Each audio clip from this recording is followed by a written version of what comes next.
مکہ مکرمہ میں حتیم میں سوئے ہوئے محمد ابن عبداللہ محمد الرسول اللہ امام الانبیاء والمرسلین قائد الغر المحجلین سید الاولین والآخرین شفیع المذنبین رحمت للعالمین صلی اللہ علیہ وسلم کو حتیم سے اٹھایا، سواری آئی، اور سواری کے متعلق حضور نے خود فرمایا کہ بین البغل والحمار، گدھے سے اونچا قد تھا، خچر سے چھوٹا قد تھا، میں اس پر بیٹھا اور جب وہ بلند ہوئی تو اس کا پاؤں وہاں پڑتا تھا جہاں میری نگاہ پڑتی تھی۔ حضور صلی اللہ علیہ وسلم نے اس سواری پر بیٹھ کے اللہ کے حکم اور اس کی طاقت اور اس کی قدرت سے اس کی مشیت کے مطابق اب یہ نظر کی رفتار اور سواری کی رفتار بیان کی حضور نے۔ تمام تر رفتاروں میں سے تیز تر رفتار نگاہ کی ہے۔ زمین سے سورج 9 کروڑ 44 لاکھ میل دور ہے، لیکن آپ کتنے لمحوں میں اس کی طرف نگاہ، 1 سیکنڈ میں کتنی مرتبہ نگاہ ڈال کے دیکھ سکتے ہیں؟ یہ نظر کی رفتار کا عالم ہے، اور جو نظر کی رفتار تھی وہی اس براق کی رفتار تھی۔ اب فرمائیے مکہ مکرمہ سے بیت المقدس جاتے ہوئے کتنی دیر لگی ہوگی؟ یہ رفتار نظر ہے۔ اور یوں حضور صلی اللہ علیہ وسلم کلمح البصر، میں نے کہا تھا نا لمحوں کی بات ہے، ایک لمحے میں یوں اٹھے اور بیت المقدس میں تھے۔ اور یہ جو لوگ اس دور میں جدید تعلیم یافتہ ہو کے معراج کا یا واقع اسراء کا انکار کرتے ہیں، میں ان کی جہالت کے دبیز پردوں کو چیرتے ہوئے یہ کہتا ہوں کہ تم سائنس کی جدید تحقیق کو مانتے ہو کہ روشنی کی رفتار 1,86,000 میل فی سیکنڈ ہے، تم یہ ماننے کو تیار نہیں ہو کہ برق، براق، برقی قوت، برقی مقناطیسی قوت فضا میں موجود جہانے اس کائنات کے نظام کو درست رکھنے کے لیے جو 3-4 قوتیں کائنات میں موجود ہیں، ان میں ایک قوت برق بھی ہے، اور یہی برق مرکب رسول تھی، اسی کی رفتار 1,86,000 میل فی سیکنڈ ہے۔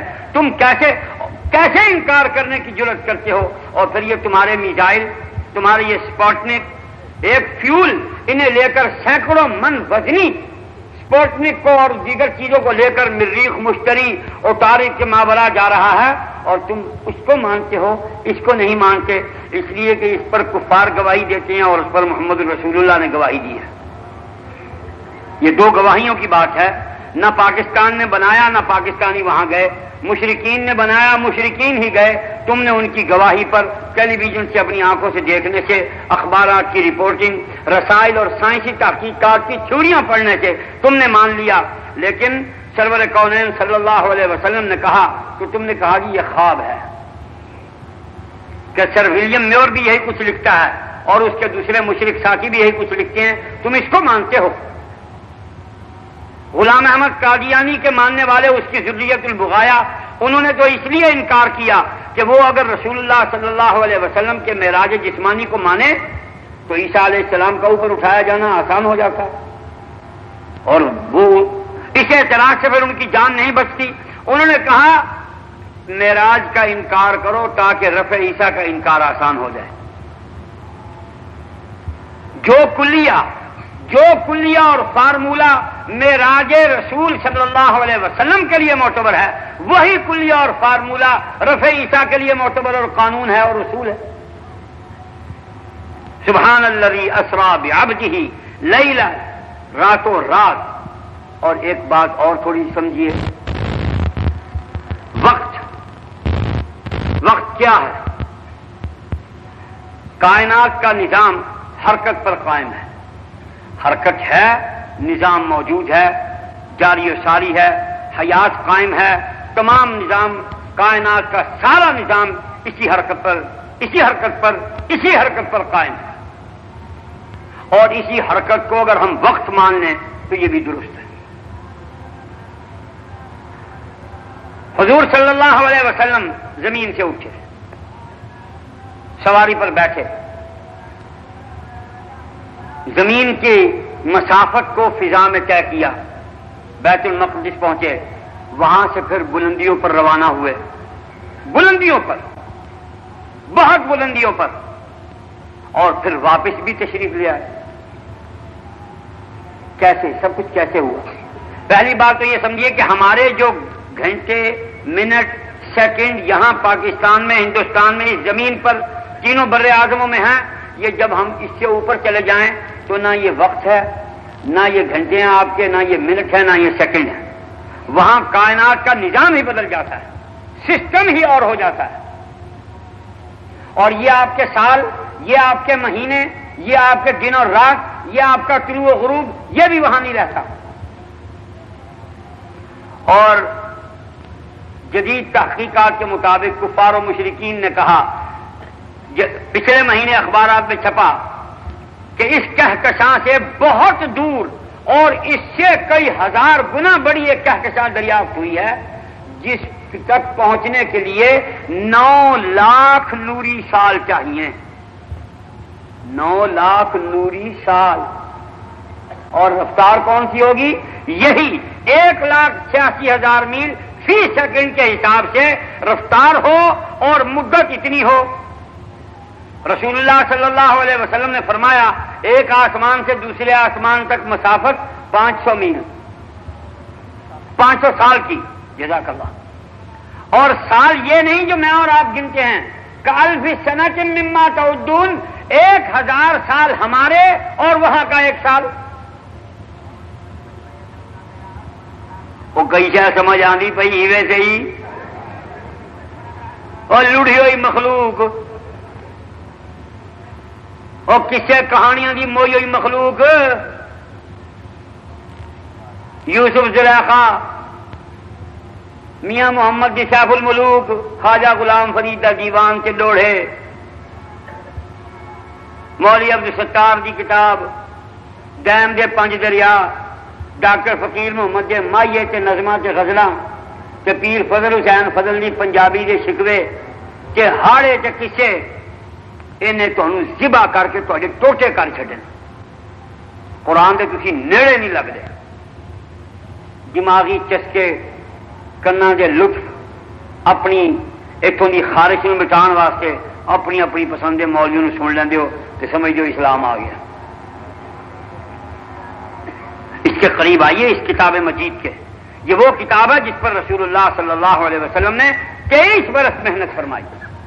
23 برس لگاتار شب و روز اسی ایک کتاب پر محنت کی ہے. نبی کی کمائی یہ کتاب ہے، اس کو تم نے چھوڑ رکھا ہے. تمام مسائل کی گڑبڑ، تمام معاملات کی گڑبڑ اسی وجہ سے ہے. تو یہ تمام سلسلہ اللہ پاک نے حرکت کو روک دیا، زمین سے اوپر ہوئے. یوں سمجھیے کہ اب 11:14 ہوئے ہیں، سوئی یہاں رک جائے، یہاں رک جائے. آپ 2 گھنٹے بعد آئیں، سوئی 11:14 پر ہوگی نا.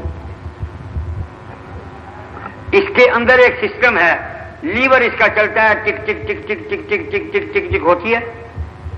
اللہ پاک نے اس کائنات کی ٹک ٹک روک دی. سوئیاں جہاں کی وہیں تھم گئیں. یہ نظام کائنات کا جو مدار تھا وہ بند کر دیا، روک دیا. یہی حضرت قاسم العلوم والخیرات امام العلماء مولانا محمد قاسم نانوتوی رحمۃ اللہ علیہ نے یہی لکھا ہے. جو یاران تیز گام کی کھوپڑی میں آتا نہیں ہے اور گالی بکنے کو بڑے چاؤ رچاؤ سے گالی بکتے ہیں کہ اس نظام عالم کی حرکت روک دی اللہ جل جلالہ نے. ساری کائنات جہاں کی تھم گئی، حضور کی سواری آرام سے گزر گئی. حرکت ہوتی، نظام، یہ ریگولیشن، اس کا سلسلہ تسلسل قائم ہوتا، جاری ہوتا نظام کائنات. تو سواری کہیں یارگان حرکت و عمل میں ہے، سب رک جاؤ. وقت رک گیا. جو چیز جس حالت میں تھی وہیں رہی، گرم تھی گرم رہی، سر تھی ہل رہی تھی ہلتی رہی. آپ نے ٹیلی ویژن پر دیکھا ہوگا کہ یہ لوگ جو اوپر گئے، یہ اوپر جا کر اپنے پاؤں پر نہیں کھڑے ہو سکتے تھے، یوں روئی کے گالوں کی طرح یوں لڑکتے رہتے تھے فضا میں. دیکھا آپ نے؟ دیکھا نا؟ نہیں دیکھا تو اب دیکھ لیجئے گا.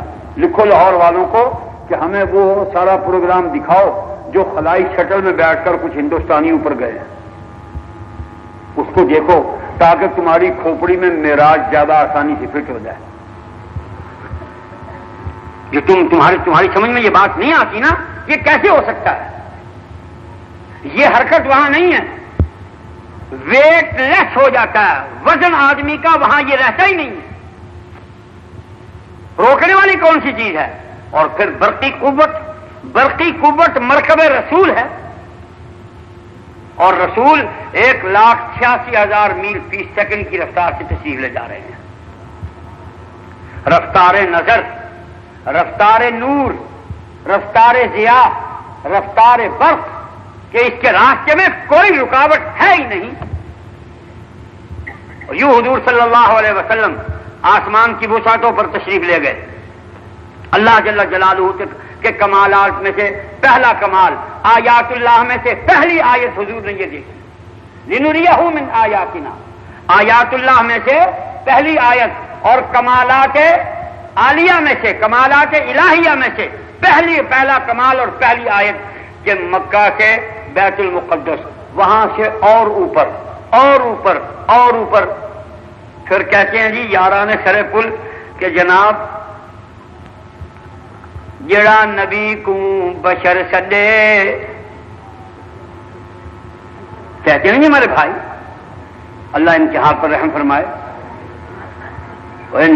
نبی کو اپنے جیسا بندہ کہتے ہیں، بندہ کہتے ہیں، غیر اللہ میں شامل کرتے ہیں۔ اور یہ چیخ کے اس کا گلا پھاڑ کے، گالیوں کی لائن لگا کے، فتووں کا ایک انبوہ گراں سر پہ اٹھا کے، اور فتووں کے ازدحام میں یہ ناچتے کھرکتے ہوئے مذہبی پیشوا، اللہم اہدہم ویسر ہدی لہم، یہ کہتے ہیں کہ نبی کو بشر کہنا نبی کی توہین ہے۔ دیکھیے، توجہ فرمائیے، معراج حضور صلی اللہ علیہ وسلم کو عطا کی گئی نبوت سے ورے تمام کمالات میں سے عظیم الشان کمال ہے آپ کا۔ حضور صلی اللہ علیہ وسلم کو اللہ کی طرف سے جتنے عطیات ملے، ان عطیوں میں سے، عطیات الہیہ میں سے سب سے بڑا عطیہ اور آپ کا سب سے بڑا کمال معراج مبارک ہے۔ اتنے بڑے واقعے کے لیے، اتنے عظیم الشان واقعے کے لیے اور اتنے عظیم المرتبت نبی کے لیے اللہ پاک نے چھوٹے الفاظ استعمال کیے ہیں، ایسے الفاظ استعمال کی جس سے نبی کی اہانت ہو، نبی کی کسر شان ہو، نبی کے مقام رفیع کے مقابلے میں پست الفاظ کا استعمال ہوا۔ جناب ایسا نہیں، جتنا اونچا نبی، جتنا عظیم نبی، جتنا رفیع الشان نبی، جتنا جلیل القدر نبی، اتنا ہی جلیل القدر واقعہ، عظیم المرتبہ واقعہ، اور جتنے یہ دونوں عظمتوں والے اتنا ہی لفظ ان سے بڑا عظمتوں والا۔ لفظ عبد معراج اور نبوت کے کمالات کے اظہار کے لیے واحد لفظ ہے، اس سے بہتر لفظ ہی کوئی نہیں ڈکشنری میں کہ جو خاتم النبیین اور صاحب التاج والبراق والمعراج صلی اللہ علیہ وسلم کے لیے استعمال ہو سکتا۔ اس سے بہتر کوئی لفظ اللہ تعالیٰ کی لغت میں ہوتا تو اللہ وہی استعمال کرتے۔ سبحان الذی اسری بعبدہ، عبد قرآن کریم عطیات الہیہ میں سے عظیم شان عطیہ ہے۔ اس کے نزول کے متعلق وقت کیا کہا؟ الحمد للہ الذی انزل علی عبدہ الکتاب تبارک الذی نزل الفرقان علی عبدہ۔ اور پھر چلیے اگر ہم ایک لمحے کے لیے یہ بات مان بھی لیں اور تاج عرفانی کے مطابق یہ زہر کا پیالہ رہنے دو، لاؤ تو اسے میں پی جاؤں، یہ تمہارا دیا ہوا زہر کا پیالہ اگر ہم پی بھی لیں تو میں پوچھتا ہوں جب رسول مقبول صلی اللہ علیہ وسلم اللہ کی قربتوں میں اللہ کی قدرت سے تشریف لے گئے، وہاں پہنچے، جلوہ آرا ہوئے اور مہمان الہی بنے، پھر اللہ نے کیا کہا؟ فَكَانَ قَابَ قَوْسَيْنِ أَوْ أَدْنَىٰ فَأَوْحَىٰ إِلَىٰ عَبْدِهِ. وہ صلب پدر میں تھے تو عبد، بطن مادر میں تھے تو عبد، حتیم میں تھے تو عبد، براق پر سوار ہوئے تو عبد، بیت المقدس میں پہنچے تو عبد، وسعت افلاق کو ناپا تو عبد، اور قربتوں کے مکی ہوئے تو عبد. تم کیسے اس لفظ کو کھرچ سکتے ہو قرآن سے؟ اور کیوں اللہ کی مخلوق کے ذہن میں یہ زہر گھولتے ہو؟ کیوں دین میں ملاوٹ کرتے ہو؟ قہر الہی سے تم کیوں نہیں ڈرتے؟ اللہ کے عذاب کو دعوت دیتے ہو کہ آ اور ہمارا گلا دبوچ لے. نہیں ہے وہ فلسفہ جو تم نے دیا ہے.